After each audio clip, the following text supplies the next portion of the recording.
Alors, comme vous l'avez bien mentionné précédemment, enfin le FMI plus exactement, on s'attend quand même à une situation qui soit un peu compliquée en début d'année, puisqu'effectivement en termes de croissance économique, les principaux pôles, notamment bien sûr la Chine, la zone euro et les États-Unis vont être en phase de ralentissement. Je reste toujours quand même assez positif sur l'économie américaine, à savoir que même si le ralentissement est assez bien marqué, lorsqu'on regarde l'évolution au niveau des données du crédit, qui est quand même un élément essentiel, je doute fortement qu'on ait une récession, même une récession technique aux États-Unis. Donc ça pourrait plutôt être une bonne nouvelle si c'est bien sûr confirmé dans les trimestres à venir. Du côté de la zone euro, il y a assez moins de débats.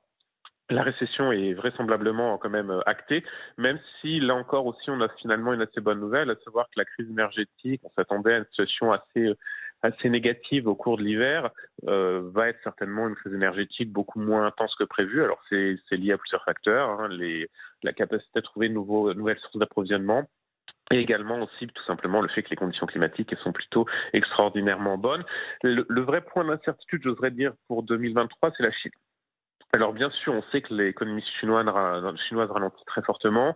On sait que dans le même temps, puisqu'on a eu une réunion importante du Politburo en décembre, qu'on va avoir des mesures de soutien à l'économie qui vont être mises en œuvre, mais la grande incertitude reste concernant la Covid. On a, il faut être très clair, hein, aucune donnée qui nous permette d'avoir une vraie visibilité sur l'ampleur des nouveaux cas, bien sûr l'ampleur des décès encore moins.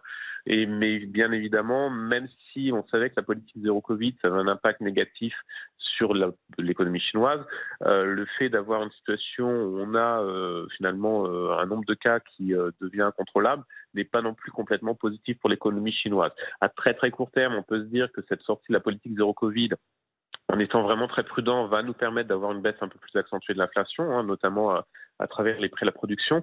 Mais la grande question qui reste pour la Chine, c'est jusqu'à quel point les autorités chinoises sont prêtes à accepter qu'on ait des cas qui deviennent, en tout cas, une explosion des cas. Et là, on n'a pas de visibilité, il faut bien être franc. En revanche, l'autre point, puisque je l'ai un peu évoqué, c'est bien sûr l'inflation. Alors l'inflation, le pic d'inflation a vraisemblablement été atteint aux États-Unis. Mhm. Zone euro, je pense qu'il y a un devant nous, mais on n'est pas non plus sur des niveaux qui vont fortement augmenter. On va d'ailleurs avoir cette semaine des chiffres de l'inflation pour la zone euro et notamment pour l'Allemagne aussi. Mais globalement, effectivement, ce qu'il faut bien voir, c'est que peut-être que le point haut est peu ou prou derrière nous en fonction des zones, mais il restera un peu de l'inflation structurelle, hein. C'est l'inflation conjoncturelle aujourd'hui qui disparaît. L'inflation structurelle, en revanche, est assez bien présente et ça va être une donnée qui va être durable. Elle est en partie liée aux matières premières, puisque même si on a une baisse à l'heure actuelle du prix des matières premières, je pense qu'au niveau du pétrole ou encore du gaz, on va avoir une remontée en deuxième partie d'année, notamment par exemple pour le pétrole, tout simplement parce qu'on a aujourd'hui une production qui est déficitaire, notamment du fait des baisses de l'OPEP+, et bien sûr de l'embargo à l'égard de la Russie. Vous avez rapidement survolé effectivement nos grandes zones. Après, il y a le reste du monde, les émergents. Comment est-ce qu'on peut voir les choses sur ce plan-là ? Alors sur les émergents, c'est toujours un peu compliqué parce qu'il y a encore 10-15 ans de ça, on pouvait considérer que c'était à peu près un bloc. Aujourd'hui, ça l'est plus vraiment, donc c'est vraiment au cas par cas.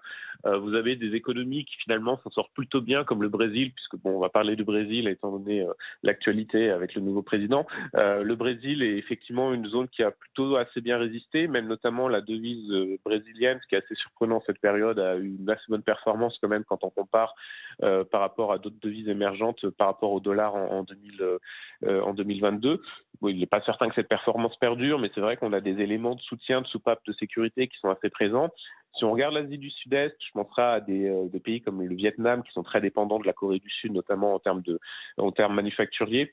C'est des économies qui performent aussi plutôt bien. Donc, on n'est pas non plus sur un scénario où on aurait un effondrement brutal des économies émergentes, en l'occurrence, ou même des économies développées. C'est plutôt un ralentissement avec quand même d'importantes disparités. Si on intègre bien sûr dans les émergents, et c'est tout à fait censé, la Turquie ou encore l'Afrique du Sud, vous avez des problèmes internes qui sont tellement importants que finalement la dynamique externe influe assez peu. Mais foncièrement, ce qui est important sur les émergents, c'est c'est très différencié d'un pays à l'autre et ça va dépendre surtout de la situation en interne. Et l'autre élément, c'est qu'en revanche, on s'attendait, vous en souvenez, lorsqu'on avait eu, alors pas la crise Covid, mais la crise 2008-2010, que les émergents soient un peu un relais de croissance. À l'époque, on intégrait souvent la Chine, donc ça pouvait faire sens. Mais aujourd'hui, il est évident que les émergents vont pas être un relais de croissance, très très loin de là. Et c'est peut-être ce qui est le plus inquiétant pour le panorama de 2023, c'est que mon scénario, c'est pas d'avoir une grave crise, mais en revanche, c'est que d'habitude, on avait toujours un peu des relais de croissance. Très souvent, il faut être franc, la Chine. Et cette année, en tout cas, il est peu probable qu'elle joue ce rôle-là. Donc, effectivement, ça va être peut-être une crise pas si profonde que cela, mais qui sera durable, tout simplement parce qu'on D'accord. n'aura pas sur les 300.